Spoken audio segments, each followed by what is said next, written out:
Agradecemos su presencia en nuestro ciclo de martes coloquiales. En esta ocasión nos toca la presentación de uno de los grupos académicos de nuestro instituto, es el grupo de Cognición Didáctica de las Ciencias. Ellos van a presentar el trabajo de los últimos meses y en primer lugar va a tomar la palabra Humberto Albornoz. Si me acompañan a darles la bienvenida con un aplauso. Gracias. Buenas tardes, gracias por su presencia. La doctora Gallegos, coordinadora del grupo, y el doctor Fernando Flores se encuentran enfermos, entonces no van a poder. Se enferman de 2 en 2. Pero el resto del grupo está presente. Te están esperando. Tenías que llegar corriendo. Tenés que presentar al grupo. Presento al grupo, pues ya El corriendo sí les toca. ¿Qué les digo? Bueno, perdón. Estábamos en otras labores que Hay que pagar un poco. difícilmente pudimos evitar más temprano. Pero entonces ya dieron la presentación del grupo de Cognición Didáctica de las Ciencias. Somos un grupo que tiene de origen, pues que desde el principio de los 80, que se ha ido transformando poco a poco. ¿Y cómo funciona? Con ¿verdad? Bueno, aquí tenemos unos diagramas de algunos ejemplos. ¿Cuál es nuestra misión? Pues nuestra misión es tratar de colaborar y contribuir un poco en el mejoramiento de la enseñanza de las ciencias, tratando de detectar qué problemas hay en el aprendizaje de la ciencia por parte de los alumnos, pero también a su vez dentro de la situación de los profesores, de los docentes, porque muchas veces, bueno, son los dos elementos principales que participan en el proceso educativo, el docente y el alumno. Entonces, su problemática, su aprendizaje, el desarrollo de los conocimientos, no es solamente por parte de la situación del alumno, sino también por parte del docente. Entonces, parte de nuestra misión es buscar qué tipo de problemas hay, a qué se deben, cómo surgirlos y buscar manera de solucionarlo. En ese sentido, tenemos 3 líneas de trabajo. La primera, esto tiene láser para señalar. ¿Cuál es? Sí. Comprensión y transformación de las representaciones científicas de docentes y estudiantes. Eso está asociado principalmente a cómo comprende el docente y el estudiante la ciencia, ¿sí? Cuáles son las ideas que tiene alrededor no solamente de las teorías y los conceptos, sino de sus relaciones, qué papel tiene, etc. Eso va consigo a qué procesos cognitivos y didácticos podemos implementar para mejorar la enseñanza y el aprendizaje de las ciencias, ¿verdad? Eso está muy enfocado a qué sugerencias damos, cómo se dan las clases, sobre todo cuál es el razonamiento del proceso de mental, un poquito de qué llevando el estudiante para desarrollar su comprensión de la ciencia. Y el último es pues de generar elementos didácticos o productos educativos relacionados, ya sea asociado a materiales experimentales, por ejemplo, a textos, y esto asociado a una estrategia didáctica que se va implementando en el desarrollo de clase. Entonces, muchas de las investigaciones tienen que ver con esto, con esos procesos cognitivos y esos procesos didácticos y el material que tiene que estar involucrado al respecto. Aquí tenemos un ejemplo de material, por ejemplo. Esto es material físico, pero no solamente se implementa material físico, sino el material mismo de la estrategia, pues es un material que, claro, se puede plasmar en un libro, pero no necesariamente su contenido de ese libro, sino la idea plasmada en ella. Y vamos a ver en este momento 3 ejemplos que corresponden uno a cada una de estas líneas. Empezaremos ahora sí con Humberto Albornoz, que es el que vine a quitarle su lugar. Ok, gracias. Deseo de hacerlo. Sí, yo les voy a platicar un poco acerca de 2 proyectos relacionados con la didáctica e innovación de productos educativos. En primer lugar tenemos el desarrollo de un equipo para ciencias en educación básica desde hace varios años. Nosotros hemos colaborado con la Dirección General de Educación Indígena en diversos proyectos que se han generado en la Sierra Norte de Puebla, pero en específico estos proyectos han sido integrados tanto por material, por cursos, y la Dirección General de Educación Indígena, conociendo nuestro trabajo, solicitó, pero en este caso la Dirección de Hidalgo, equipo didáctico para sus escuelas y además un curso de capacitación de cómo se utilizan estos equipos para sus maestros y que llegaran a escuelas del estado de Hidalgo. Para ello solicitaron 120 equipos y estos 120 equipos fueron integrados de diferentes elementos de, en este caso, el tema de luz y óptica, con el que ya contábamos, pero además empezamos a desarrollar dos nuevos productos. Por un lado, se desarrolló un microscopio y un telescopio sencillos para que los pudieran utilizar los niños, pero tienen que ser seguros, eficientes y resistentes. Y para ello, después de realizar el diseño, también teníamos un reto, que era entregar las 120 unidades en 3 meses, por lo cual el proyecto fue un poco complicado para poder llevarlo y entregarlo a tiempo a las escuelas con las que estaba comprometido. Para ello utilizamos muchos recursos. Un recurso invaluable que tenemos es nuestro taller de desarrollo de prototipos, y aquí quiero agradecer el empeño de Toño Nieves, que sin su colaboración no hubiéramos podido entregar a tiempo. Todo el material de los microscopios y los telescopios se desarrolló, se diseñó, y las 120 unidades fueron elaboradas en el taller del grupo, con la colaboración de todo el personal del grupo. Ya para entregar las últimas horas estábamos corriendo, pero entregamos en tiempo y forma. Y también quiero agradecer, en el caso específico de este proyecto, la colaboración y el apoyo de la licenciada O'Reilly, que nos ayudó con toda lo que es la tramitología del proceso, y del departamento de compras, que nos ayudó a que pudiéramos tener todo el material necesario para poder elaborar el proyecto y entregar a tiempo. Las 120 unidades fueron entregadas en Hidalgo, y la Dirección General de Educación Indígena se iba a encargar de repartirlas a las escuelas que consideraba que tenían que tener este equipo. También quisiera platicarles sobre el desarrollo de otro proyecto.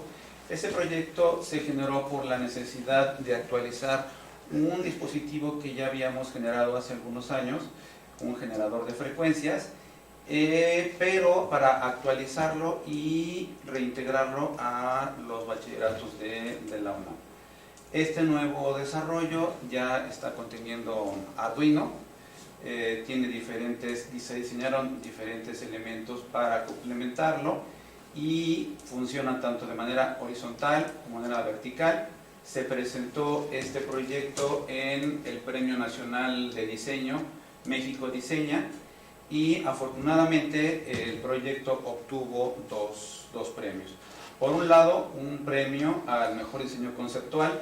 Este premio lo otorga el comité, el jurado de México Diseña, pero lo entrega junto con el Instituto Mexicano de Propiedad Industrial, y además se obtuvo el premio a el mejor proyecto en la categoría profesional. Entonces estamos muy contentos de haber obtenido 2 premios nacionales de diseño en este certamen, y a continuación los dejo con la doctora Calderón, que les va a presentar otro proyecto en donde se están integrando otras 2 de nuestras líneas de investigación. Gracias. Bueno, el proyecto del que les voy a platicar yo integra la línea de procesos cognitivos y didácticos que están implicados en el aprendizaje de las ciencias, y también la didáctica e innovación de productos educativos. Este proyecto se tituló Diseño e implementación de actividades de ciencias para el desarrollo del pensamiento científico infantil. Estuvo financiado por el CONACYT junto con la Secretaría de Educación Básica. Es un proyecto que duró más o menos 1 año y medio, y tuvo como objetivo 3 aspectos importantes. Por un lado, encontrar las representaciones, hacer un análisis cognitivo de las ideas que construyen los niños de preescolar sobre un fenómeno abstracto, ¿no? En este caso el tema del sonido. Además, hacer una propuesta educativa que incluyera material didáctico como el que ven aquí, que incluyera actividades específicas para los docentes y también actividades que los niños pudieran realizar como apoyo, con el apoyo de su profesora. Y por último, obviamente identificar pues, el impacto que tuvieron estas actividades, no solo en el aprendizaje de los niños, sino en cómo se va transformando la dinámica escolar. Este proyecto es importante no solo porque conjuga dos líneas del grupo al que pertenecemos, sino porque aborda una temática compleja que está reportado en la literatura, que los estudiantes posteriormente tienen dificultades para aprender, pero además porque está enfocado a un grupo poco atendido, ¿no? El nivel preescolar, generalmente se piensa que los niños en esos niveles no pueden hacer actividades de ciencia, y es hasta la primaria, incluso en la secundaria, donde pueden realizar ya algunas actividades. Entonces, lo primero que hicimos fue pues, diseñar una serie de entrevistas para indagar el pensamiento de los niños. Como son muy pequeños y a veces tienen dificultades para expresarse verbalmente, pues lo que hicimos fue diseñar actividades que implicaran el uso de materiales, que implicaran resolver tareas específicas, y teníamos preguntas que abordaban el conocimiento fáctico, ¿no? Por ejemplo, ¿quién crees que puede escuchar? ¿Por qué puede escuchar? Actividades que implicaban situaciones hipotéticas. Como ven aquí, les presentábamos una imagen con una niña que tenía una caja en la cabeza y le preguntábamos si esa niña podía escuchar o no podía escuchar, que nos diera una explicación y que utilizara algunos de los materiales que estábamos probando y diseñando, como el teléfono de manguera, y que nos explicaran su funcionamiento. Los temas que abordamos en específico fue percepción, producción y propagación del sonido. Al mismo tiempo estuvimos trabajando con Humberto y con los estudiantes que estuvieron colaborando en el proyecto en el diseño de material didáctico que pudieran emplear los niños en el aula para resolver actividades específicas. Todas las actividades que íbamos diseñando se conjugaron en una guía docente en la que presentábamos a las profesoras cada una de las actividades específicas para primer año, segundo año de preescolar y tercer año de preescolar. No solo venían las actividades, sino también de una forma general y amena los conceptos físicos que están implicados en estas actividades. También realizamos cuadernos de registro, que son materiales individuales para los niños. Cada uno de ellos tiene un cuaderno donde van registrando las actividades que realizan, los registros que hacen en cada una de las actividades. Había registros que eran abiertos, donde los niños podían dibujar simplemente lo que habían entendido, lo que habían comprendido, y registros más cerrados, donde tenían que resolver tareas muy específicas. De esta forma, no solo van aprendiendo o van desarrollando sus nociones sobre un concepto específico, sino que van desarrollando otras habilidades, otras competencias que son parte de su formación en este nivel educativo. Otro aspecto muy importante fueron los cursos de capacitación con las docentes. Estuvimos trabajando en escuelas en la Sierra Norte de Puebla. A este curso de capacitación acudieron las profesoras que participaron en el proyecto, que eran aproximadamente 6, pero se incorporaron otras profesoras que tenían la iniciativa de colaborar. Se les dio un curso de capacitación donde ellas realizaron las actividades que nosotros propusimos, probaron el material, a partir de ello hicieron ajustes y también se abordaron los aspectos más conceptuales. Este curso tuvo una duración de una semana y posteriormente las actividades fueron implementadas en el aula. Entonces, las maestras tomaron las actividades y a lo largo de toda una semana estuvimos monitoreando, filmando, observando todas las actividades que realizaban las profesoras. Seguimos en particular a una docente que trabajaba con los 3 grados escolares y en otra escuela con una maestra que trabajó nada más con los niños de segundo grado. El seguimiento de estas actividades implicó la filmación de todo lo que hacían los niños y posteriormente, con la ayuda de los estudiantes que trabajaron con nosotros, Luisa que está por aquí, analizamos las acciones que hacían las profesoras, las acciones que hacían los niños, cómo interactuaban entre ellos, cómo interactuaban con la docente, de qué forma se empleaban los materiales que habíamos diseñado, y también analizamos cada uno de los cuadernos que utilizaron los niños a lo largo de las actividades para tratar de identificar el progreso que habían logrado. Finalmente, los resultados de este trabajo se han presentado en diferentes foros.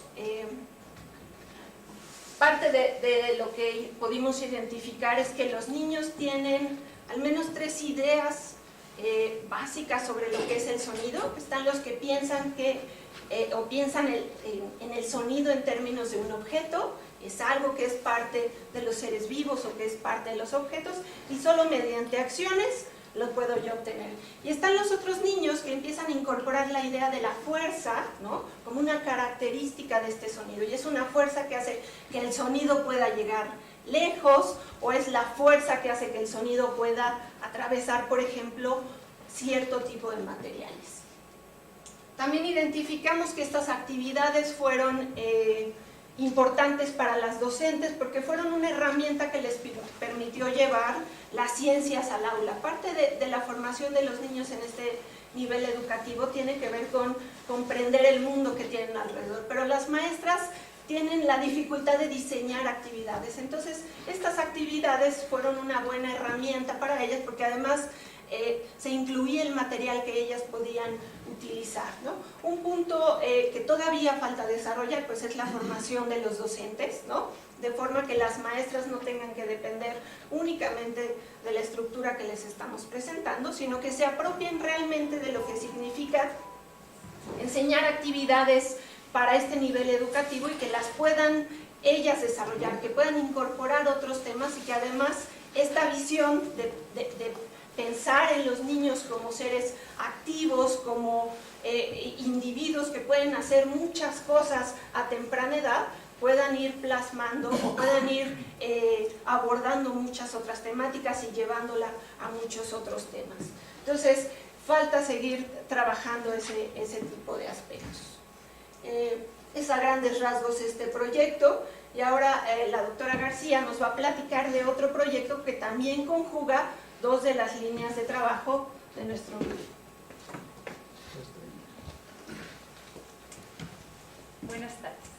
Bueno, a mí me toca hablar, voy a hacer la introducción que inicialmente haría el doctor Flores, sobre un proyecto con ACID que se llama Procesos de transformación de las representaciones científicas en los estudiantes del bachillerato bajo un entorno multirepresentacional apoyado con tecnologías digitales. Este proyecto inició en 2015 y terminará en el 2019. El responsable es el doctor Fernando Flores y participamos distintos académicos dentro del ICAP, así como profesores tanto del CCH como de la Escuela Nacional Preparatoria, de la Universidad de Texas en San Antonio, y contamos también con la participación de estudiantes de maestría y de licenciatura. El propósito del proyecto es conocer cuáles son los procesos de transformación de las representaciones acerca de los conocimientos científicos que los estudiantes de bachillerato generan, pero en función de analizar cuáles son los procesos cognitivos o cuáles son los recursos cognitivos que están implicados en esas construcciones, cuáles son los mecanismos funcionales de los sujetos para generar estas explicaciones alrededor de los fenómenos, y cuáles también son los niveles de representación que alcanzan en los diferentes temas que se abordan. Todo esto cuando se encuentran inmersos en procesos educativos que implican el uso de diferentes representaciones externas. Esto a partir de concebir que el aprendizaje no solo está centrado en los conceptos, que simplemente un estudiante va a aprender conceptos, sino la idea es que el aprendizaje es la construcción y la transformación de representaciones en las personas, y que ocurre a través de esos mecanismos funcionales, de los modelos que utilizan los estudiantes, los sujetos, incluso los profesores, para poder generar esas explicaciones alrededor de los fenómenos, los niveles de representación que también van generando los estudiantes al respecto, que tienen que ver con consideraciones de lo gestual, por ejemplo, de lo simbólico o de aspectos de las teorías o leyes que se construyen alrededor de los fenómenos. ¿Y cuáles son los recursos cognitivos? Que significa cuáles son las competencias representacionales que pueden alcanzar los sujetos para construir ese aprendizaje, para generarlo. Es en este marco, en esta visión de cómo son estos procesos de enseñanza y aprendizaje, que se planteó que utilizar diferentes recursos didácticos que tienen que ver con representaciones externas puede contribuir a una mejor construcción de los conocimientos de los estudiantes, y que esto puede permitir transformar y refinar esas representaciones de los sujetos, y lo que buscamos es hacer secuencias didácticas que están diferenciadas en cuanto al uso de recursos tecnológicos que implican representaciones externas a través de las cuales se pueden interpretar y analizar los fenómenos. En este caso se trabajó con la disciplina de biología y la de física, y yo me voy a centrar en el tema de genética, que es lo relacionado con biología, y elegimos el tema de genética porque desde el punto de vista de la biología es un punto central, es un tema central que permite comprender cómo se transmiten las características hereditarias a través de las generaciones, y también está implicado con los procesos del origen de la variabilidad, y además se vincula con muchos aspectos como los relacionados con la salud. Y también desde el campo educativo se ha investigado, se ha encontrado que para los estudiantes es muy complicado comprender todos estos procesos y poderlos relacionar. ¿Por qué? Porque implica moverse en diferentes niveles de representación, que tiene que ver, por ejemplo, con las células, con el ADN, con los cromosomas, con los genes, y con procesos como la fecundación, la mitosis y la meiosis. Es por eso que se decidió trabajar el tema. Entonces, para conocer cuál es la influencia de las representaciones externas en las propias construcciones de los sujetos, se definió el trabajo a partir de construir 3 secuencias didácticas que estaban diferenciadas en cuántos y cuáles recursos tecnológicos utilizaban, pero que eran iguales en cuanto a los objetivos conceptuales que se perseguía, cuál era la estructura didáctica que se trabajaba y el número de actividades y tiempo en el que los profesores iban a trabajar esta temática.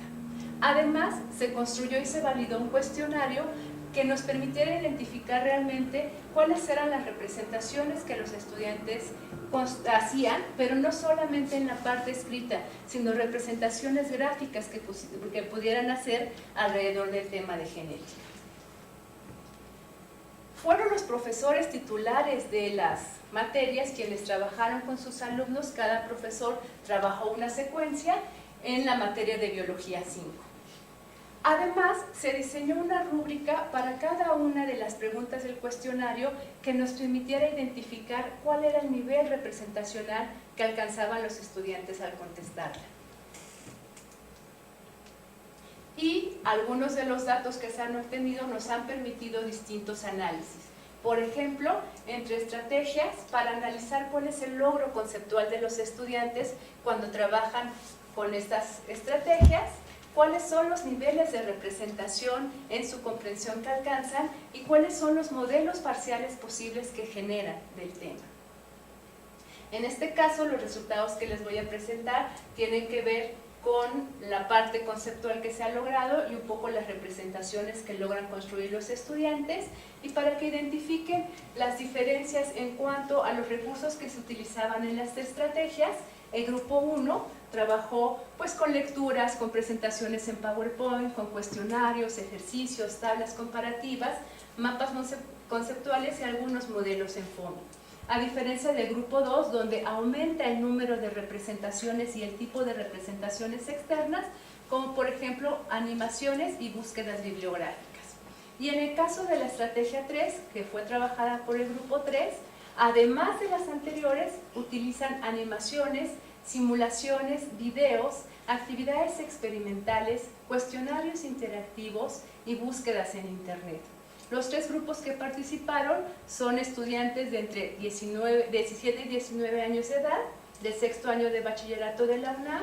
El grupo 1, que trabajó con estas herramientas externas, pertenece a la Escuela Nacional Preparatoria número 7 y el grupo 2 y 3 son estudiantes o fueron estudiantes de la Prepa 5. De manera sintética, entonces, el trabajo que se hizo fue que los profesores titulares aplicaron las secuencias con sus alumnos, trabajaron a lo largo de un mes, donde nosotros videograbamos y registramos las observaciones de clase. Después de eso, una semana después de que todos concluyeron el trabajo, los estudiantes de todos los grupos resolvieron el cuestionario y calificamos las respuestas que daban a través de las rúbricas diseñadas. Entre los resultados estadísticos que encontramos, pues evidentemente, como esperábamos, hubo diferencias significativas entre los tres grupos y los valores más altos de las medias siempre se concentraron en el grupo que trabajó la estrategia 3. Es interesante, por ejemplo, notar que en el grupo 1, el ítem 6 o la pregunta 6, que implicaba que los estudiantes tuvieran que generar un diagrama para responder, tuvo la media más baja. En el caso del grupo 2 y el grupo 3, donde tuvieron medias más bajas, implicaban respuestas escritas. Y estos son algunos de los dibujos o de las representaciones gráficas que logran hacer los estudiantes. En el caso de los alumnos que trabajaron con la estrategia 1, pues este es un ejemplo del nivel donde varios de ellos llegan, que es el nivel 1, donde representa el fenómeno. En este caso se le pedía que dibujara la información genética que estaba presente en el espermatozoide del caso hipotético del que se hablaba. Y el estudiante pues solo dibuja la forma del espermatozoide y menciona que ahí está la información genética que va a transmitir a la descendencia, pero es algo como muy visible, muy perceptible. En el caso de un estudiante que trabajó la estrategia 2, llega a un nivel mayor, al nivel 2 de representación, y en este caso lo que logra hacer es el dibujo de las células sexuales y utilizar como símbolos los cromosomas y el ADN, la cadena de ADN. Entonces aquí ya hay una combinación de características físicas y otras que no son observables, que tienen que ver un poco con las moléculas que están participando. Y en el caso del estudiante que trabajó con la estrategia 3, aquí se logra ver cómo va transitando a través de esos diferentes niveles de organización del material genético para describir cómo está compuesto e ir explicando incluso que las bases nitrogenadas forman nucleótidos, que todas estas están organizadas en la cadena del ácido del DNA, y cómo se organizan también en algún momento para formar cromosomas y genes, y que estos cromosomas son los que se van a transmitir a la descendencia. En otra de las preguntas, los estudiantes tenían que dibujar para una característica, en este caso el lóbulo de la oreja, tenían que decir cómo estaba la información genética en los gametos y en las células del hijo que se formaría a partir de la unión de estas dos células. En el caso del estudiante de la estrategia 1, pues lo que dibuja son las células a nivel muy macroscópico, incluso la característica que es visible, y solo anota lo que él considera que sería la probabilidad de herencia de esas características. Se mantiene en un nivel 1, donde está muy centrado en el fenotipo. El estudiante de la estrategia 2 habla ya un poco más de lo que hay dentro de las células sexuales, marca, incluso es un dibujo donde representa, él le llama gen, pero pareciera más bien que está dibujando un cromosoma, y menciona que aquí en el óvulo va la característica dominante, en el espermatozoide la característica recesiva, y luego los junta como si se hiciera un gen más grande que va a permitir que sea expresada esa característica. Y en el caso del estudiante que trabajó con la estrategia 3, empieza a mezclar, no solamente utiliza los símbolos, sino que también logra, a través de la utilización de esos símbolos, representar diferentes procesos. Reconoce que para que se forme cada una de las células sexuales va a haber un proceso que es la meiosis, y que cada célula sexual va a llevar un solo alelo para la característica de la que estamos hablando, y también logra definir, cuando se unan esas dos probabilidades de unión, cuáles serían las características que el hijo podría tener. Entonces, en este caso, nos damos cuenta que llega a un nivel más alto de comprensión y de representación, donde se establecen relaciones entre la representación, que puede ser muy básica, de la célula, pero también empieza a identificar los procesos y cómo estos procesos están implicados con los mecanismos de herencia. Como parte del trabajo que se ha hecho, además de analizar cuál es el nivel de logro conceptual de los estudiantes, se está trabajando, como habíamos mencionado, en los modelos parciales posibles que los alumnos generan y los niveles de representación, y hemos tenido ya presentaciones en distintos congresos nacionales e internacionales. Hemos publicado un cuestionario, un artículo sobre la validación del cuestionario, y ya ha sido aceptado otro de los trabajos y se siguen elaborando más artículos de investigación. Muchas gracias. Esto es lo que teníamos contemplado presentarles.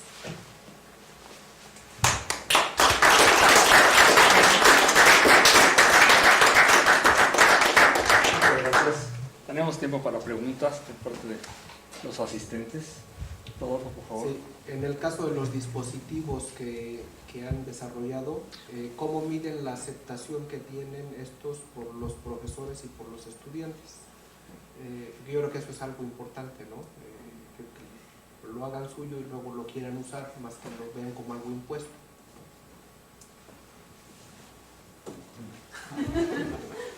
Bueno, lo que hacemos siempre es, bueno, es todo un proceso. Llevamos en la primera instancia los dispositivos desarrollados, se evalúan estos dispositivos, buscamos si existe alguna cuestión que haya que corregir en cuanto a resistencia, en cuanto a ergonomía, en cuanto a la forma como se están utilizando, y se regresan, se transforman idealmente con las correcciones necesarias para volverlas a integrar, y una vez ya en las escuelas los cuestionarios, las estrategias se llevan a cabo tanto con profesores como con los alumnos, y hacemos una observación ya posteriormente de cómo las están utilizando, cómo los están utilizando los niños, los profesores, y la interacción que tienen el objeto como la parte que está relacionando este proceso de enseñanza-aprendizaje.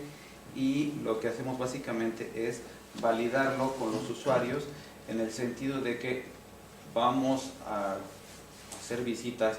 Ya el proyecto con la Sierra Norte de Puebla ya lleva, pues no sé, bastantes, 10 años.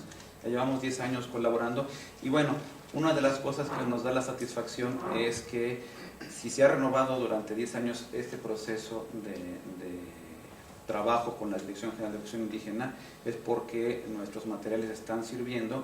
Y una prueba es que, por ejemplo, ya la Dirección General de Hidalgo, al enterarse de lo que se está haciendo en Puebla, dijo: yo también quiero, ¿no? Entonces, nuestros materiales están siendo utilizados por los profesores, por los alumnos, y siendo validados por todo el trabajo que han desarrollado ellos mismos, y que a fin de cuentas la institución está diciendo: bueno, Puebla ya tiene, Hidalgo yo quiero, y a fin de cuentas estos ya están en las escuelas. Ahorita no sé, hay por lo menos en Puebla son alrededor de 30 escuelas que ya tienen nuestro equipo, y bueno, los 120 equipos que se le entregaron a Hidalgo, bueno, no sé en cuántas escuelas lo repartieron, pero ya están utilizándose por alumnos y por profesores. Sí, Marisol. En ese mismo sentido, la aceptación ahorita es Hidalgo y Puebla, y son 120. Ajá. Que han pensado en que si esto se expande, y entonces luego viene el Estado de México y, o sea, otros, el hacer no 120 sino más. Bueno, O sea, esto es un know-how que ustedes tienen, saben cómo se hace, cómo eso, y bueno, aquí se ha respaldado el asunto de 120, Ajá. pero ¿qué pasa si requieren de una cantidad mayor? la experiencia que hemos tenido, hace muchos años teníamos un convenio con Fernández Editores, y lo que se hace es buscar empresas que puedan fabricar, comercializar y distribuir este material a un volumen mucho mayor. nosotros tenemos cierta capacidad de construir, por ejemplo, en este caso los 120, pues estuvimos muy apretados para entregar a tiempo, ¿no? Todo lo que implicó la fabricación e integración de este equipo, pero sí, si tuviéramos un pedido de miles, pues ya necesitaría yo como 50 toños para poder entregar a tiempo, ¿no? Entonces, se sale de nuestras manos, pero por eso se buscan estrategias alternativas que ya hemos tenido experiencia con otras con empresas. Fernández Editores ha sido la más exitosa. Cuando tuvimos su relación con ellos, se entregaron a varios estados de la República a más de 25,000 equipos de los que desarrollamos en el grupo. Actualmente estamos buscando empresas que estén interesadas en adquirir los derechos de comercialización y venta de nuestros equipos desarrollados, que ya tenemos pues varios, ¿no? Entonces, esa sería la estrategia de poder llegar a volúmenes mayores de producción. ¿Qué tienen ustedes? ¿Modelo de utilidad o cómo tienen? Está registrado de varias formas. Se ha registrado por diseño industrial, registro por diseño industrial, y además todo lo que es el equipo y la estrategia didáctica está protegido por derechos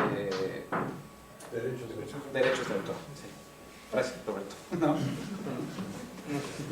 Sí, respecto al seguimiento, no de los equipos, sino de los niños, si ya tiene, digamos, 10 años, ¿no tendrá por ahí el dato de algún niño qué está haciendo ahora? Si algo de lo que estudió en el jardín de niños, digo, ahorita ya a 10 años, ¿por dónde andaría más o menos?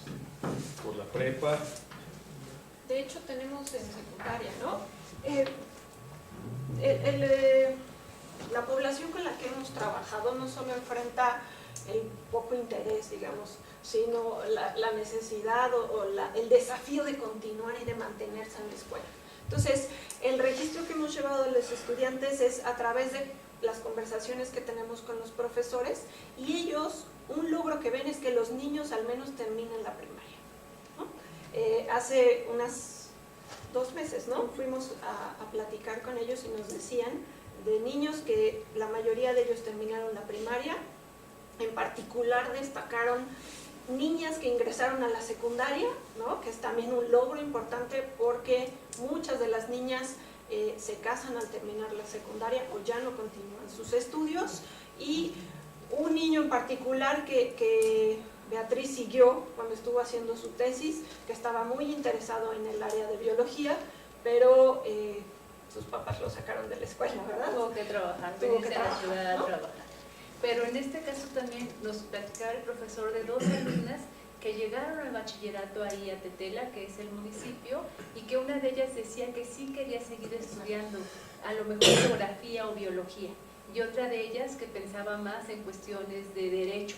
Entonces son 2 niñas, que además es importante porque las niñas son las que menos estudian, que estaban interesadas en continuar, y estaba relacionado al menos una de ellas con el tema que estuvimos trabajando con ella. En particular en el preescolar, las maestras nos narraban que sobre todo ven en los niños el desarrollo de muchas otras habilidades, ¿no? Esta posibilidad de tener actividades donde los niños preguntan, utilizan los objetos de manera más o menos libre, lo han llevado a otras actividades, ¿no? Y eso es muy importante desde nuestro punto de vista, pero también que las profesoras se den cuenta que está bien que los niños hagan eso, ¿no? Tienen esta idea de, no, a ver, contestas cuando yo te pregunte, ¿no? El material solo se toca cuando yo te diga. Entonces, cambiar la visión de las profesoras y que los niños vean que pueden hacer esas cosas, desarrolla habilidades que les ayudan a ingresar de mejor forma a la primaria, y eso es algo que ellas también decían, ¿no? Después de que utilizamos las actividades de sonido, una maestra nos decía que habían llegado muchos papás a tratar de que sus hijos ingresaran a esa escuela, ¿no? Porque se corre la voz de que los niños ahí hacen otras cosas y les va muy bien cuando entran a la primaria. Entonces, ese es un poco el seguimiento que hemos podido tener de primaria, de secundaria. En el bachillerato, pues sobre todo han llegado estudiantes, ¿no? Que nos platican de las actividades que han hecho en los laboratorios que se diseñaron, en que sí influyó un poco trabajar en esos espacios para optar por carreras científicas. Muy bien. Muy bien, por acá, Gerardo, tenías una pregunta. Gracias, maestro. Sí, yo quería preguntarle Perdón. ¿Sí? A las doctoras, en el caso de los proyectos, ¿no?, de investigación, no me quedó claro, ¿no? A lo mejor lo mencionaron, pero no lo seguí adecuadamente. O sea, una vez, por ejemplo, que los muchachos hacen sus representaciones, ¿no?, y ustedes reciben esos resultados, ¿qué se esperaría después? O sea, pues ya estamos viendo como que hay 3 ahí niveles, ¿no?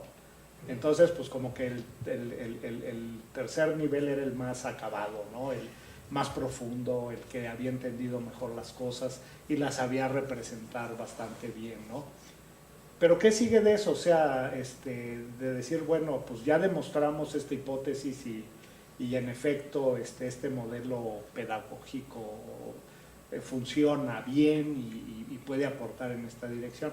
Pero está planteado qué hacer con ello después, pensando en el bachillerato, por ejemplo, ¿no? Y donde el grupo ha tenido propuestas importantes para el bachillerato en la universidad, por ejemplo, ¿no? Con el proyecto, el laboratorio, ¿no? Del proyecto el laboratorio integrado, con todas estas cuestiones tecnológicas y todos esos detalles.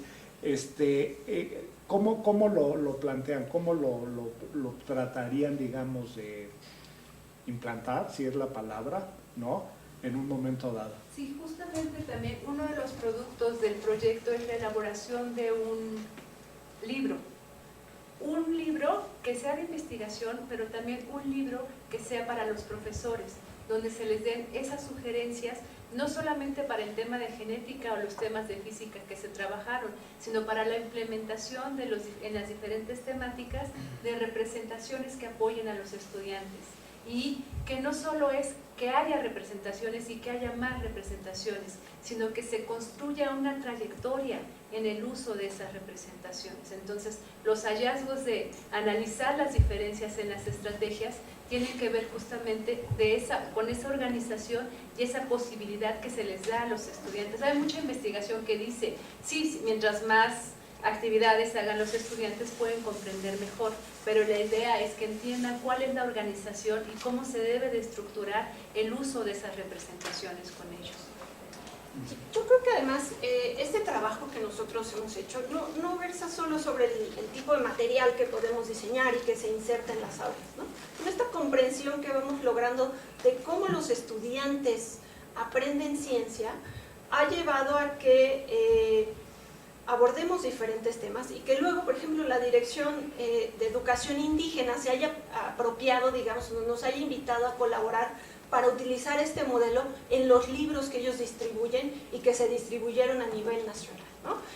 Los años pasados también, con esto del nuevo modelo educativo, la Secretaría se acercó a nosotros y estuvimos colaborando en el diseño de todo el programa de ciencias. De hecho, Fernando fue el coordinador y estuvimos colaborando ahí a partir de lo que hemos hecho, de entender estos procesos de pensamiento de los estudiantes, pues se han diseñado estas estrategias, estos modelos, esta organización conceptual que puede impactar pues a nivel nacional. No sabemos si el modelo va a continuar, ¿no? Pero bueno, fue un intento, fue un reconocimiento también a la labor del grupo que se ha llevado a esos espacios, ¿no?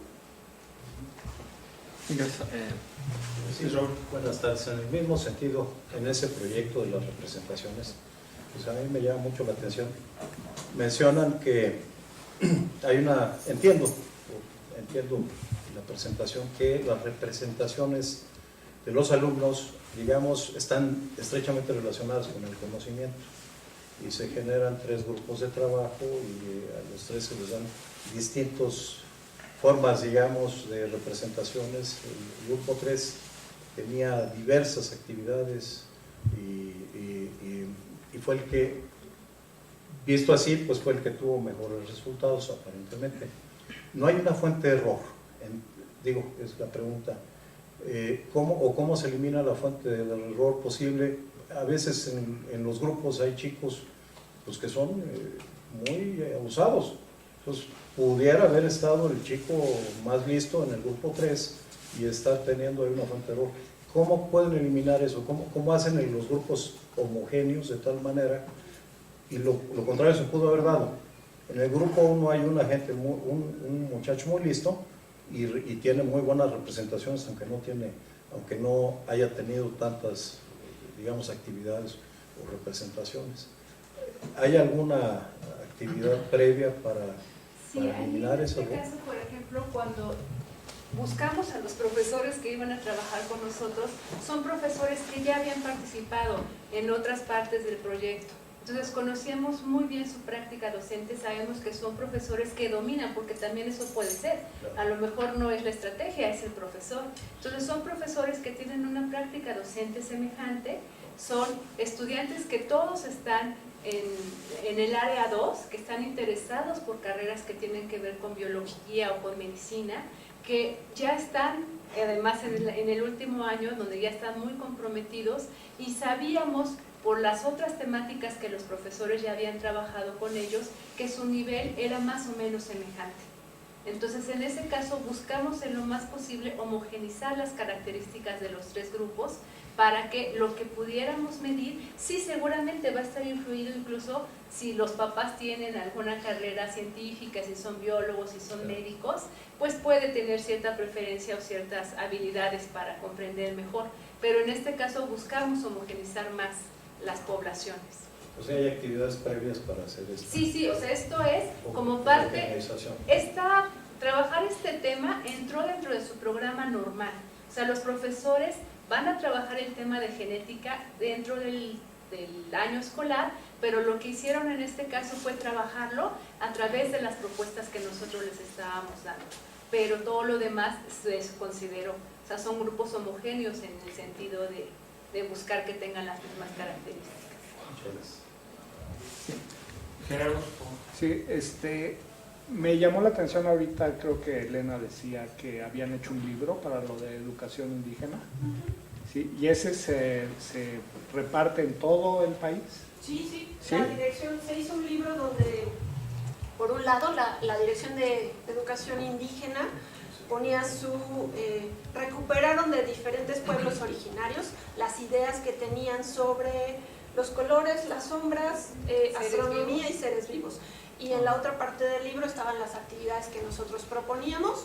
Ellos se dedicaron a imprimir, se distribuyó en toda la República. Y sí, o sea, mi pregunta iba por un lado, primero, si ese libro iba acompañado también de materiales, de aparatitos o de... No, ese libro en particular no. Ajá. Lo que se hacía era darle a los docentes opciones de cómo podían utilizar materiales que tuvieran a su alcance. Y la segunda que me causa inquietud, ¿no? o me parece interesante preguntarse, ¿qué pasa en nuestras comunidades originarias en donde pues su idea, su cosmogonía es pues propia, ¿no? Ellos interpretan el universo y la naturaleza de una manera muy particular. ¿Cómo se recibe, digamos, o cómo se evita, si ustedes quieren, un choque cultural? O sea, donde ellos tienen su idea del mundo, su idea del universo, sus concepciones propias, tradiciones, su propia mitología, si ustedes quieren, muy válida además, ¿no? Enteramente válida, culturalmente hablando, y porque además la integran con su cotidianidad, ¿sí? No es algo que tienen acá en otro espacio y viven acá la realidad, sino que de alguna manera las culturas originarias sí integran todas estas cosas, ¿no? Entonces, ¿cómo evitar o cómo, pero yo no digo que sacarle la vuelta, no creo que no sería la estrategia adecuada, sino más bien cómo integrar esa concepción del mundo particular de las comunidades indígenas y la ciencia, el comportamiento de la naturaleza como lo entendemos, ¿no? Científicamente hablando, y donde puede haber un choque ahí cultural, ¿no? Justamente esa es otra parte de la investigación que hemos realizado con los diferentes temas en astronomía, en colores, y yo trabajé particularmente con la noción de ser vivo en esas comunidades. Y justo yo lo que quería analizar es si todas esas ideas que tienen que ver con la cosmovisión de la vida impactaban en lo que los niños iban pensando que eran los seres vivos desde la escuela. Y lo primero es entender que los niños son, como todos los demás, sujetos multiculturales y que vamos construyendo a lo largo de nuestra vida dentro de esas culturas en las que nos movemos. Una cultura es la cultura de la escuela, donde vemos todos estos temas científicos desde la ciencia escolar. Otra es la cultura cotidiana. Nosotros también, fuera del ambiente académico, tenemos un comportamiento y tenemos unas ideas que llevamos un poco a la práctica y que ni siquiera nos damos cuenta de que las tenemos, ¿no? Y se activan en diferentes situaciones o en determinadas situaciones. Y la otra es la parte de la cosmovisión que tienen sobre cómo es la vida, qué es la vida para ellos. Y en el caso de lo que yo identifiqué con los niños de primaria, es que también son sujetos que se van incorporando en esas culturas, son novatos culturales. Entonces, a la par que van construyendo lo que aprenden en la escuela, van construyendo lo que aprenden de su cultura. Y la idea es ayudarlos a diferenciar las culturas, no darle mayor peso a uno sobre el otro, al contrario, reconocer que esos conocimientos tienen mucha validez en determinadas situaciones, en determinados contextos, pero que hay situaciones en las que no las pueden mezclar. Entonces es muy importante, por ejemplo, cuando trabajaban las actividades de seres vivos, decir, en la escuela, desde la escuela, los seres vivos tienen estas características, pero también pudimos analizar con ellos que cuando hacían pues todos estos rituales de la cosecha, por ejemplo, que tienen que pedir permiso para cortar un árbol, a veces nos decían que enterrar incluso una gallina para que ahí se nutra o se alimente. Nos dicen también, por ejemplo, que los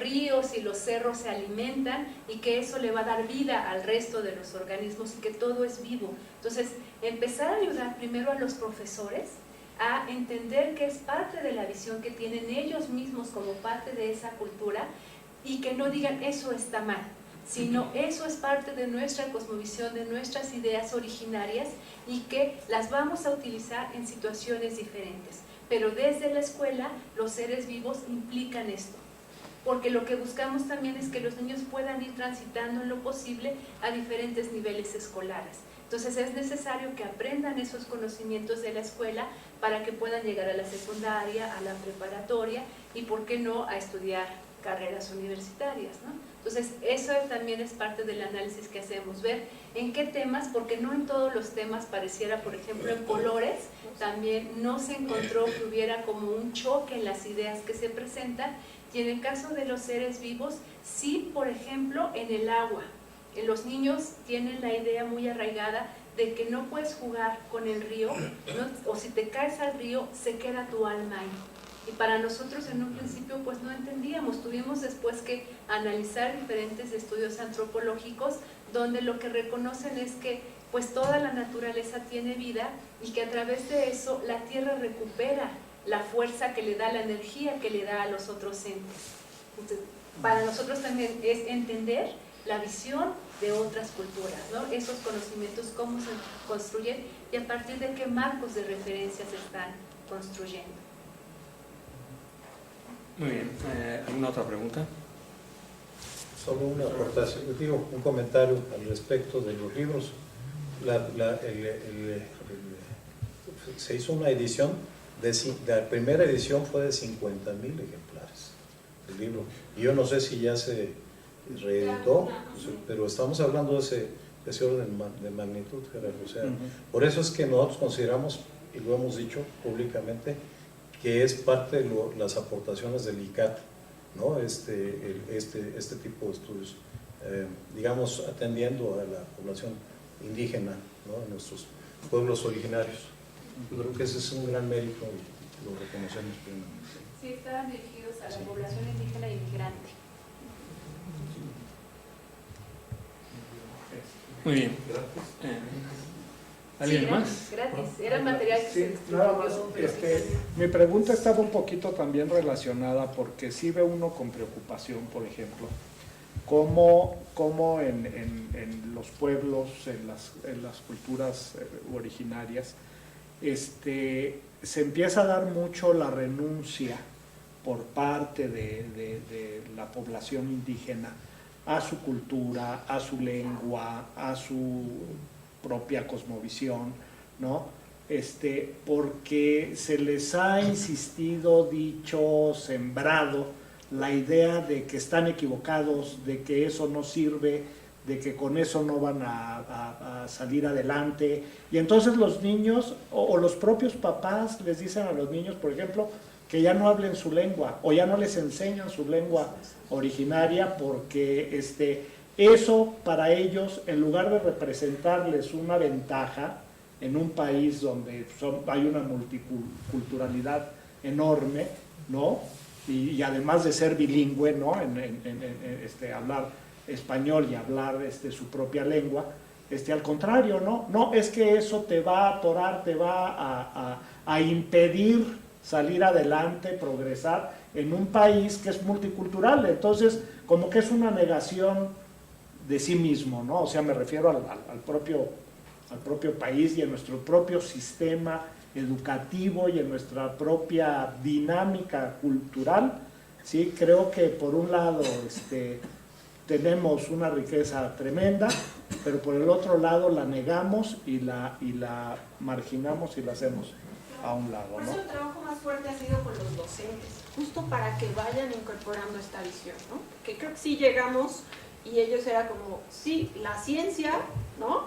Y todo esto que sabemos se No queda lo para la decimos. escuela, no lo decimos, fue muy difícil que empezaran a compartir. Entonces, creo que después de 10 años de trabajo lo hemos logrado, pero sí vemos que, por ejemplo, el trabajo de preescolar, de los grupos que estuvimos siguiendo, un niño por grupo, digamos, era bilingüe, ¿no? Utilizaban náhuatl y español. Los demás ya no, los demás solo hablan en español, ¿no? En la primaria tratan de incorporar otra vez algunas cosas, pero tiene que ver con la visión de los docentes. Entonces, si trabajamos con ellos, ellos pueden ir recuperando estas actividades, porque además ellos son los expertos en su cultura, ¿no? Claro. Muy bien, pues les agradecemos su asistencia y a